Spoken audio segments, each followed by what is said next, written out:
Assalamualaikum warahmatullahi wabarakatuh.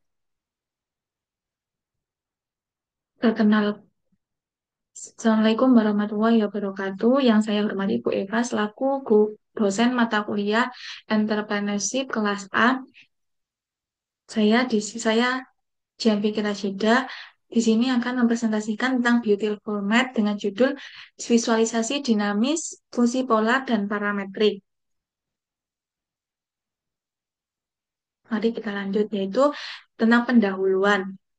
Di sini berisikan tentang definisi persamaan polar karena grafik yang saya bentuk itu menggunakan dua persamaan, yaitu persamaan polar dan persamaan parametrik.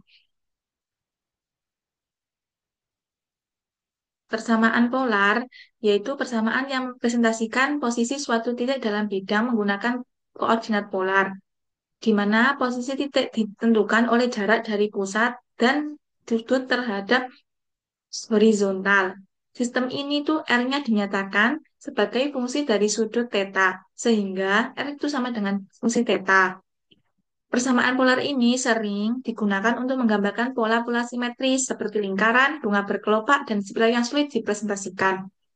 Terus yang kedua yaitu persamaan parametrik. Persamaan parametrik sendiri adalah persamaan yang menyatakan koordinat X dan Y sebagai fungsi dari parameter bebas. Posisi suatu titik digambarkan oleh dua persamaan, X sama dengan Ft dan Y sama dengan Gt, di mana T bergerak dalam interval tertentu, posisi tertentu. Persamaan itu sangat fleksibel, itu bisa menggunakan lintasan atau gerak suatu objek dalam bidang dua dimensi. Yang Mari kita lanjut, yaitu tentang langkah-langkahnya. Langkah-langkah buat grafik polar itu saya menggunakan Desmos. Yang pertama itu membuka Desmos, yang kedua itu buat grafik polarnya. Itu kita men-setting persamaannya apa saja dan itu menggunakan dari itu kita untuk melihat pergerakannya itu kita bisa menambahkan parameter T untuk menggunakan slider. Jadi slider itu fungsinya untuk pergerakan gambarnya atau grafiknya. Yang ketiga yaitu buat lingkaran parametrik bergerak. Itu langsung ini sesuai yang nomor tiga ini menggunakan persamaan parametrik F, T, dan YT. Terus itu dimasukkan persamaannya ST sama dengan bla bla bla, YT sama dengan bla bla bla. Yang keempat yaitu buat spiral membesar. Untuk membuat spiral pembesarnya sendiri itu kita masukkan R sama dengan R sama dengan 1 + 0,1 T dan cos T. Itu dipastikan untuk memiliki slider untuk melihat efek pergerakan dari kelopak sendiri itu. Terus yang kelima itu atur konstansa untuk modifikasi. Itu masukkan nilai C, nilai O, nilai S untuk mengatur posisi skala atau pergeserannya. Terus yang keenam itu tingkatkan estetika grafik itu bisa menambahkan warna di Desmosnya, ada di pengaturan itu bisa terus selain warna bisa juga untuk menambahkan ketebalan garis untuk setiap grafiknya. Terus diharapkan untuk mengaktifkan animasi slider untuk melihat pergerakan grafik secara dinamisnya. Jadi gambar itu seolah bisa bergerak. Gambar itu bukan seolah-olah gambar itu bisa bergerak. Terus yang ketujuh itu simpan untuk menyimpan grafiknya. Terus ini saya akan masuk ke Desmosnya sendiri. Mari kita lihat gambarnya.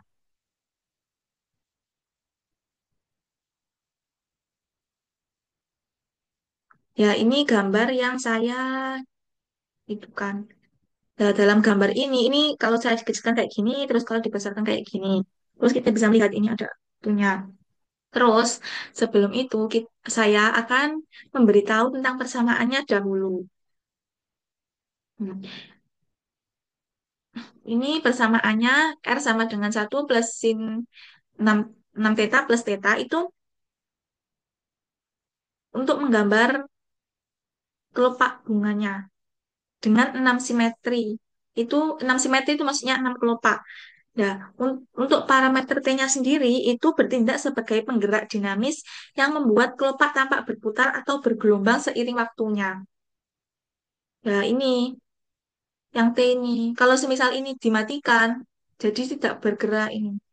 Kayak jadi semuanya ini kalau T-nya saya di- dimatikan, maka pergerakan ini akan tidak bergerak, mati. Kalau ini saya nyalakan, semua itu menyala. Jadi ini nilai T in di sini itu sangat penting. Terus yang kedua yaitu persamaan R sama dengan 1 plus cos 8 theta plus 2 theta.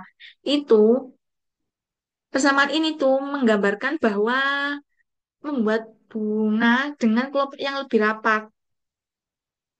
Terus ini persamaan ini tuh membuat 8 kelopak yang lebih rapat dari yang pertama.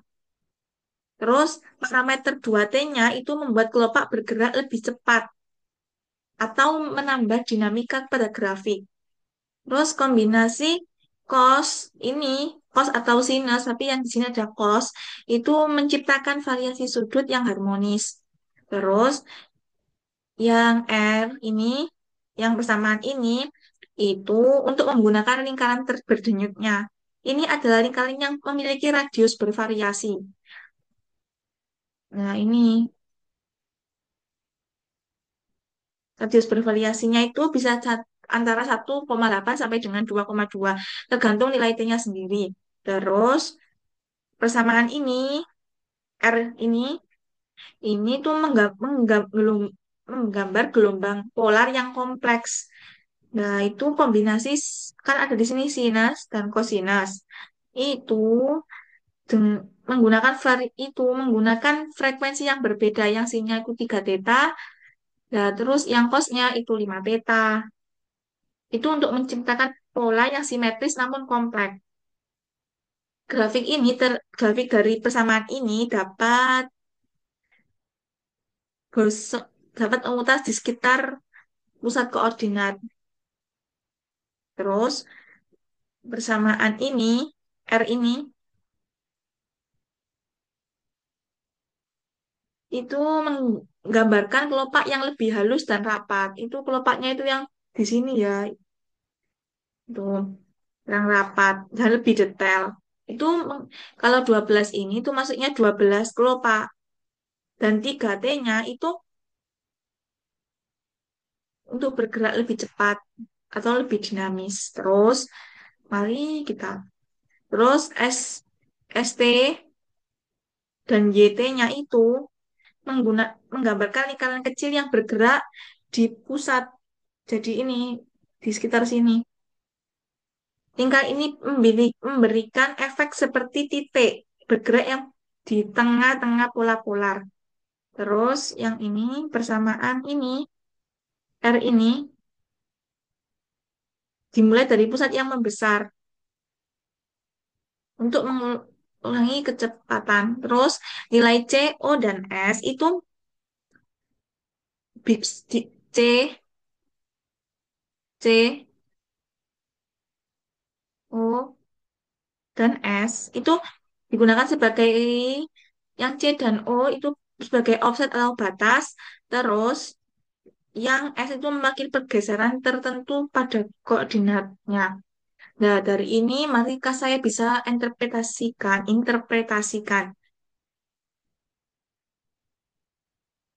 pola bunga itu dengan pola berputar dan bergerak. Yang pertama itu pola bunga dengan kelopak berputar dan bergerak. Yang kedua, lingkaran berdenyut memberikan efek yang lembut. Yang ketiga, gelombang kompleks menambah detail yang bergerak harmonis. Yang keempat, spiral membesar menunjukkan efek pertumbuhan dari pusat. Yang kelima, lingkaran kecil bergerak sebagai elemen dekoratif di pusat. Ya, dari sini dapat disimpulkan bahwa sebuah grafik simetris, dinamis, dan estetis dengan kombinasi bunga, gelombang, dan spiral yang bergerak seiring waktu, grafik ini tidak hanya indah secara visual, tapi juga memberikan keindahan matematika dalam bentuk geometri polarnya. Tadi saya lihatkan gambarnya apabila diperkecil begini, apabila diperbesar begini. Jadi itu kayak itu, jadi ini wajah besarnya. Ya, saya akhiri penjelasan saya tentang Beautiful Map ini. Semoga dari sini itu bisa menambahkan pengetahuan dan saya mohon maaf apabila ada salah kata, pengucapan atau penulisan. Dan saya ucapkan terima kasih kepada Bu Eva selaku dosen matematik dosen entrepreneurship. Wassalamualaikum warahmatullahi wabarakatuh.